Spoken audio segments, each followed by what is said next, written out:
So careful. As you can see, there's a lot going on, all these cupboards as well. Yeah, this whole cupboard's got a spider infestation.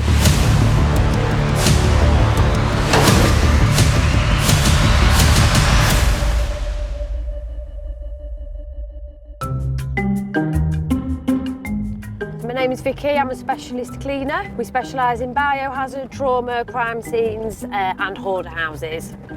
All the stuff nobody else wants to clean up, that's our forte. The dirtier the better, actually. So we're on our way to a fantastic property today. Hoarders typically, there'll be a lot of clutter, high levels of dirt and grime. There could be insect infestations, rodent infestations. There's very likely to be rotten food, out-of-date tins, spiders, cobwebs, that sort of thing. People often think that if somebody is a hoarder, that it's to do with poverty, and very often that's got absolutely nothing to do with it. Sometimes the people are actually fairly wealthy and it's not uncommon for them to have had a high-powered career, but mental health, it can get the better of anybody, and that is always what it boils down to. I think this is the house. Yeah, here we are. Wow, look at this, it's such a gorgeous property.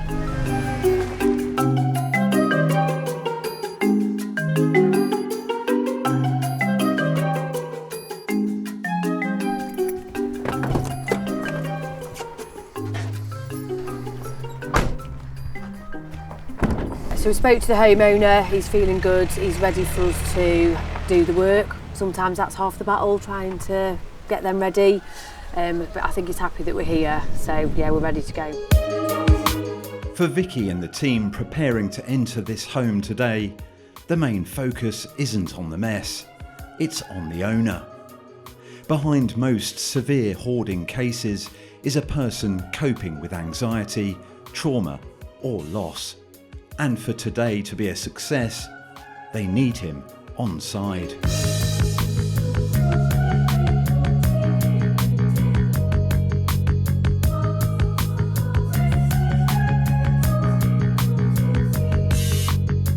As you can see, there's a lot going on. All these cupboards are going to be full of stuff that we can probably get rid of. Oh wow. A lot of spiders in there, and there's a lot of food that's clearly past its best. What's the sitch with the fridge? Well, I think the whole fridge needs clearing out. Wow. I think most of that is probably way past its best.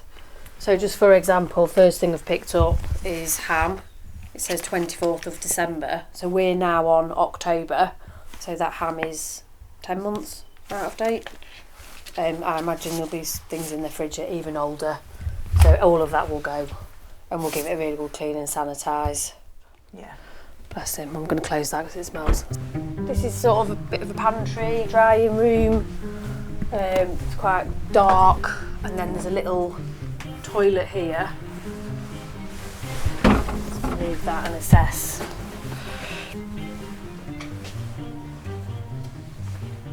That's not even got water in it, so that's probably not being used.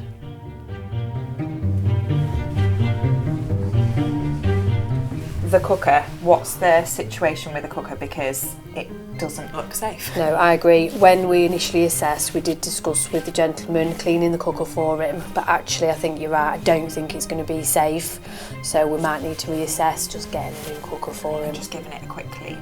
Yeah, let's have a look what's actually going on inside the oven. It's not used. He's not using it, is he, because it's got cobwebs and newspaper in. The actual inside isn't as bad as the outside. It's clearly really old, and a lot of the switches and the buttons don't seem to be effective. Not everything can be saved. Sometimes the time it would take for us to get this spotless, if it's going to be broken anyway, we might as well use that time elsewhere. The sink's going to be a priority as well, because a lot of these items that are going to be kept, we're going to have to clean. But at the moment, we can't clean anything because the sink's full of stuff and needs cleaning itself. To us, it's items are visibly, they're no good anymore, it's out of date, it's broken. These still are the gentleman's belongings, and the negotiation process can be lengthy. It's not necessarily logical to them what we see, so where we think something's obviously going to go in the bin, they might want to keep it. So sometimes you find yourself negotiating along the way.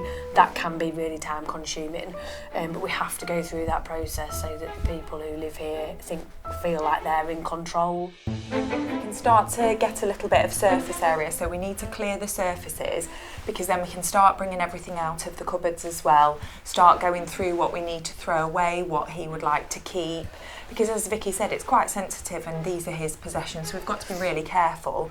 We've got loads to do, we've got loads to clear, we've got loads to clean, and it's really, really time consuming. I'm already worrying about time, so we need to crack on.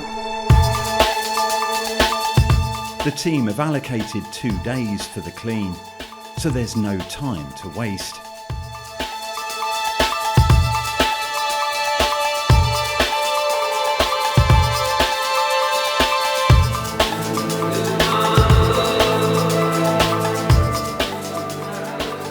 So we've cleared the sink area, but it obviously needs to be cleaned. We've got loads and loads of washing up to do, so I'm going to give this a sweep and a really good clean, and just make this as like the washing up area. Oh, look at this, get these bad boys.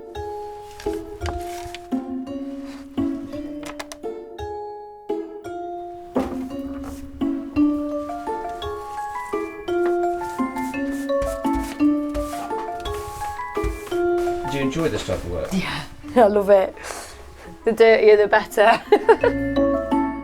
Hardened layers of fats, oils and grease, known as fog, is responsible for up to 75% of all sewer blockages. On the surface, grease becomes even more dangerous. A single small spark, even from an appliance switching on, can turn a greasy kitchen into an instant fire source.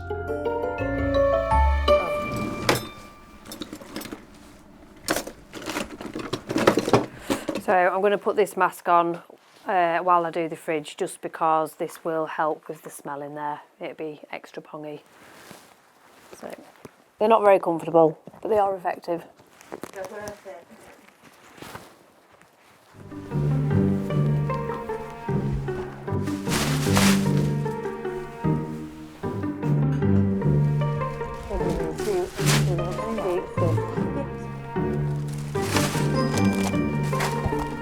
Even though a lot of this is out of date, the gentleman's asked me to keep everything that I can that looks okay, so I'm not going to just throw everything. I'm going to go through it and see if I can salvage any of it safely for him. It's really common that is what is of obvious no value to somebody thinking logically, and somebody on the outside, maybe it's rubbish, maybe it's rotten food, maybe it's you know, out of date, or something that's clearly of no use or value. If you're suffering with hoarding disorder, you can have an irrational emotional attachment to items. So, for example, the fridge has got a lot of food in there that is heavily out of date, rotten, some of it's from 10 years and more ago. It's clearly not safe to eat. You'd be very, very poorly. But we are having to negotiate a lot of items in the fridge because he still thinks that they're okay, and he doesn't want to throw them away, and that's really, really common. Seafood is among the most dangerous foods to eat past its use-by date. Prawns, mussels and fish can harbour Vibrio vulnificus, sometimes called the flesh-eating bacteria, which can kill in under 48 hours. Over 180 deaths occur annually, and seafood is one of the fastest ways for contamination to turn deadly. I'm going to spray this fridge down, I'm going to leave it to soak, let it work for a bit, and then we're going to come back and give it a good scrub.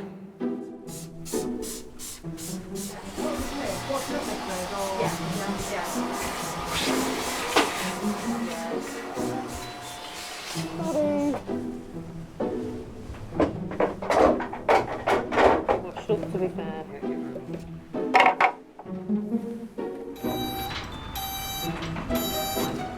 Just having the skip delivered.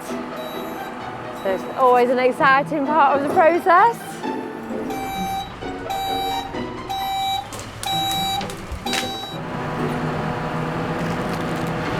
I need that again.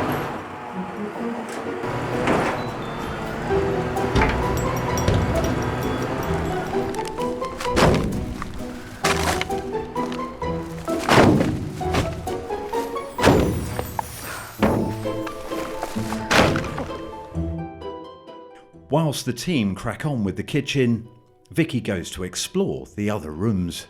A chance to see how hoarding expands, room by room, far beyond a single space, and to see the true scale of the problem.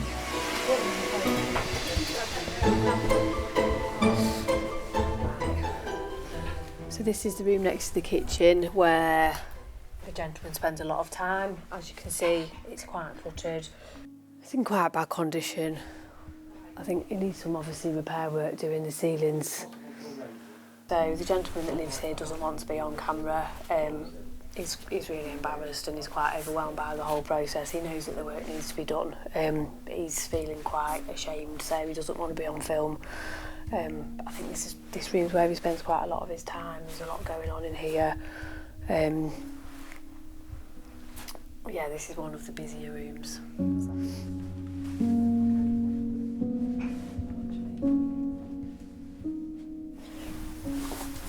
Has he got stuff hanging from the ceiling? What's in these bags?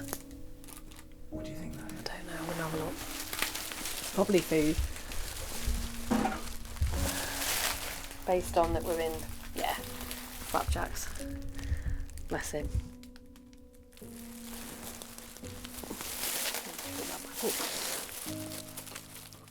Ooh. Gosh, be so careful.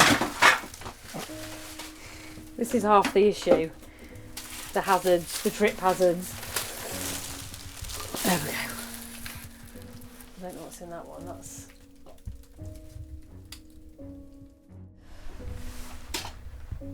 quite a lot of evidence of rodents in here as well.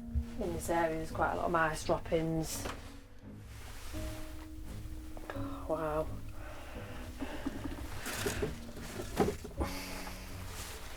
The 5th of July 2014. And nearly everything in here will be out of date, I'm sure. Tiny shrimp. Don't even know what that is. Oh, jeez. 2009. I mean, that's looks like chilies. None of this will be safe to eat.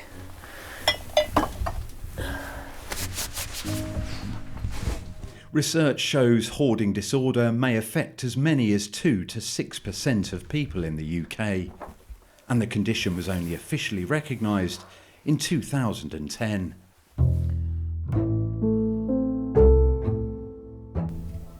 A smell around here, I think. I think he's probably going to the toilet in this canister. So he has said that there isn't a working loo. Even though there are bathrooms, so that is probably where he's going to the loo. But actually what's surprising, with there being no working loo, quite often in hoarder houses there's hundreds and hundreds of bottles of urine, and quite often like the bathtubs can be full of faeces and things like that, which isn't the case in this house, which is quite surprising. So I'm not quite sure where he's going to the toilet, maybe outside, or I don't know, I think that's where he's urinating, but I don't know where he's doing anything else. There's no evidence of it in the house anyway, not that I've seen so far. But even that's really sad. And he's got this huge house and not one working loo.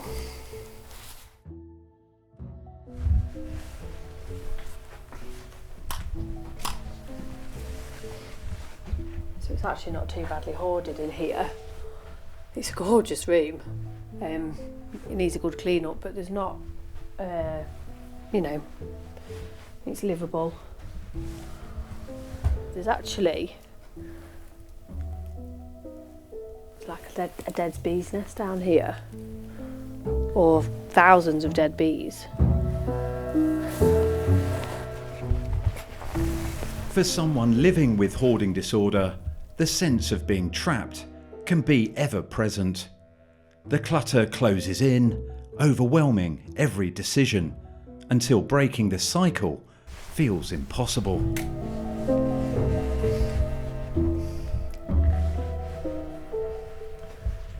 He's obviously into DVDs. His collection. Obviously, there's massive structural issues and the ceilings come through. I mean, the whole place needs repairs. But I don't think he uses this room for anything other than storing his DVDs, so he's, you know, that probably just get left.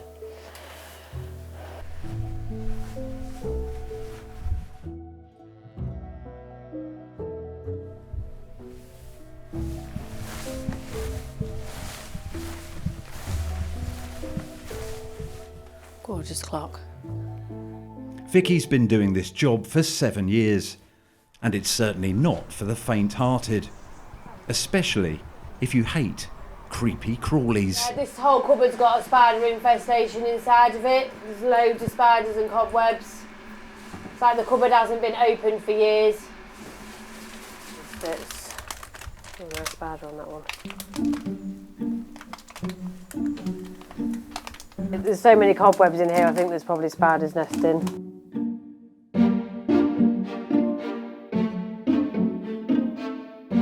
We actually originally did this assessment 2 or 3 months ago, and it's only now that the gentleman's decided that we can do one room, and we're hoping we can build a rapport with him, and he's going to, over time, you know, feel confident to let us do the rest of the house. It's a very delicate process, even gaining enough trust to allow the work to be done. But what's been lovely today is, as we've been working on the kitchen, he's actually got himself a little bit of motivation, and he's been doing a little bit in the room next door, just off his own accord. He's got his little sweeping brush out and he's been tidying up, so even just giving him a little bit of motivation, a bit of a glimmer of hope that actually there's the light at the end of the tunnel and he can do a little bits of it himself. So the ball's rolling now. So hopefully, yeah, it's a long process though, and he will need support ongoing with that. With the spider infestation finally cleared, it's time to confront the real danger. A decaying cooker that is a serious threat to health and safety. We're going to try and get the cooker out. It's actually broken, so we're not going to waste any time cleaning it, but we have sourced a new cooker. So, ready? Yeah. Get one hand behind at the top. Oh, it's going to tip. Hang on. That's it. Well, the floor is coming out.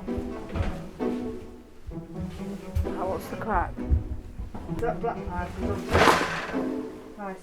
So that's only one wall. Yeah, To the canister, yeah. So the bed, I don't know how big the hole is. Sorry? Is there no way that we can just disconnect the cooker bit? You can do, as long as obviously it is, as long as the gas is off or what, because if you take that hose off the back, that's an open end then. If it starts hissing, do we worry? Yeah. Well, if it starts hissing, as long as all the bottles, you've got 4 LPG bottles outside, haven't you? Make sure all of them are turned on. Right. So that doesn't look like it's got an isolator, so if you go on top of your bottle, close all of them off. That's closed. Which there might be anyway. Yeah, they are closed off. Yeah, I'd just be certain, because obviously they've not been changed in a while, they might still be on, but... All right then. Okay. Okay, thank Bye. you. Bye. Bye. Bye. So it's quite helpful to have a husband who's a gas man on a day like today when I don't know how to disconnect the gas, but he can talk me through it. So well done, husband. Top points. Good idea, Katie. It's on wheels. That's it. Go on, keep going.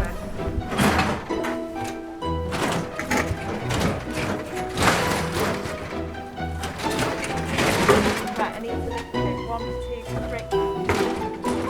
Yeah.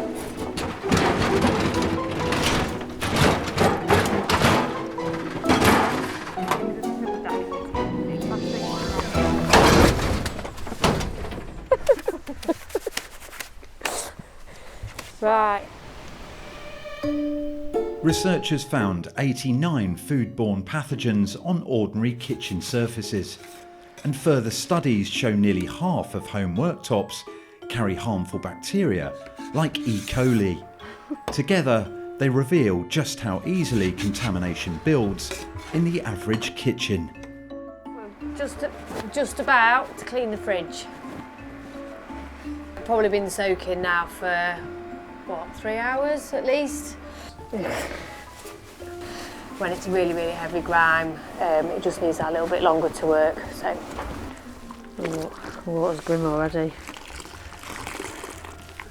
So I do think that homemade products and eco-friendly products do have a place. If you've got a normal level of dirt in a normal domestic home, then a bit of white vinegar or lemon juice, brilliant. But sometimes it just does not cut the mustard, and you do need something stronger, and that is the case in this property.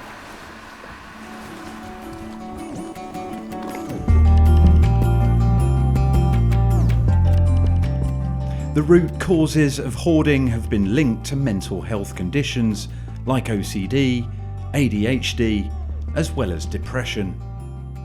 Studies show hoarding becomes more common later in life, with people over 55 at significantly higher risk.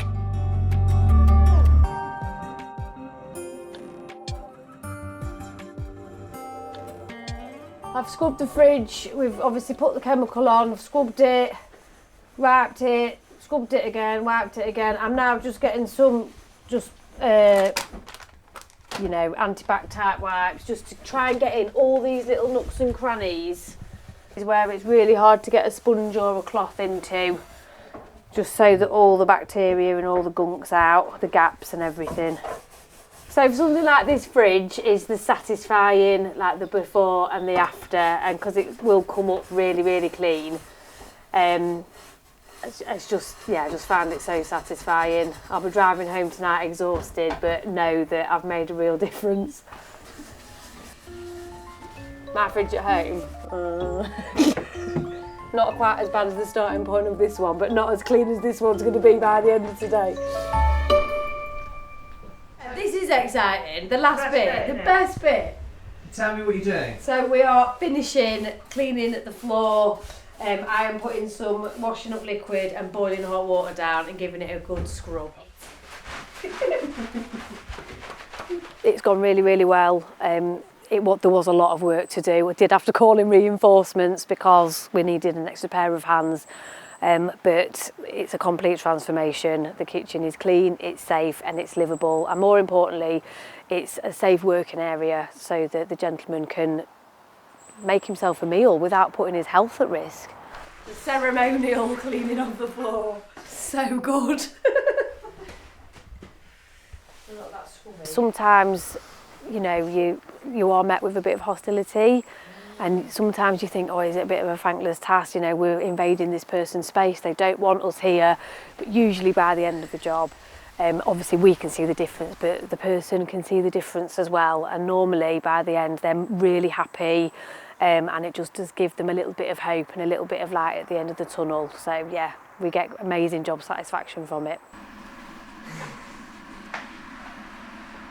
Literally love it. I nearly dribbled then. Amazing. We have come to the end of the final day. We have finished. It's been a hard slog. I'm tired.